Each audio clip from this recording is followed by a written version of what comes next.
If you have any information pertaining to this case, please contact the Atlanta Police Department at 404-614-6544.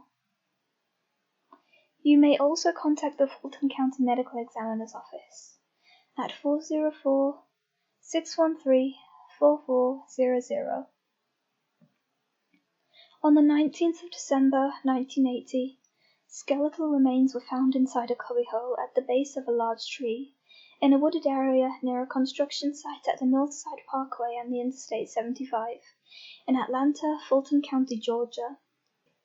Some bones, including the mandible, were missing, though most were recovered.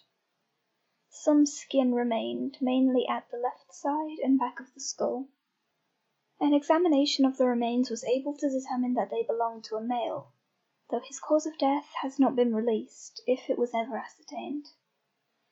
It was deduced that he had been dead for somewhere between many months and 2 years, putting his year of death between 1978 and 1980. Since he was found on the side of the freeway in a cubbyhole, it's thought that he may have been homeless.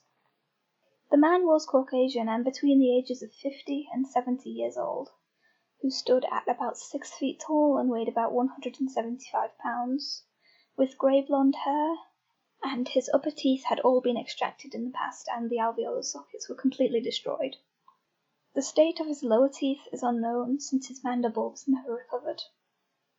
He was found wearing a size 16.5 by 34 blue shirt with size 34 by 35 inch sleeves, a brown belt, and blue work pants. Found near the body was a lower denture, and found in his wallet was a Greyhound bus ticket from Panama City, Florida, an entirely faded photograph with H.R. Bow dying and finishing 278-3448 handwritten on the back. Another faded photograph of an unidentified little girl with SEPT and then a dot, meaning September, and 4 years old, written on the back, and fragments of a letter to Dear Dad from either Pam and Dwight or Pam T. Dwight. What could be read of the letter is shown on screen now.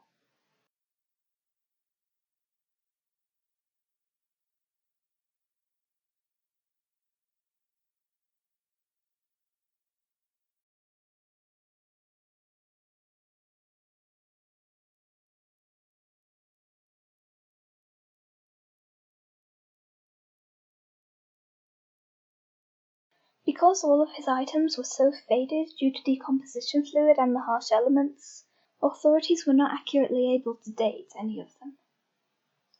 The letter suggests that the unidentified man was a father, since it was addressed to Dear Dad, and I think it's plausible that Pam and Dwight could be his son and daughter, or his daughter and son-in-law, or his son and daughter-in-law. If it was signed Pam T. Dwight, that could be the name of his daughter. The little girl in the photograph could have possibly been his granddaughter, since the unidentified man was about the right age to have a 4-year-old granddaughter in the 70s or 80s. Though this is pure speculation, it's not confirmed who the little girl is, or if she was even related to the unidentified man. The FBI has worked extensively on this case, having analyzed the letter and followed up on the Pam and Dwight lead. Fulton County have apparently, quote, followed up on every scrap associated with these remains, unquote, but to no avail yet. Mitochondrial DNA was taken from the deceased man, which is available for comparison with missing people. NamUs currently lists no rule-outs, but if any are added, I shall list them in the description. If you believe you have any information that may aid in the identification of this man, and or any knowledge surrounding the circumstances of his death, the appropriate agencies for you to contact are listed at the beginning of this video.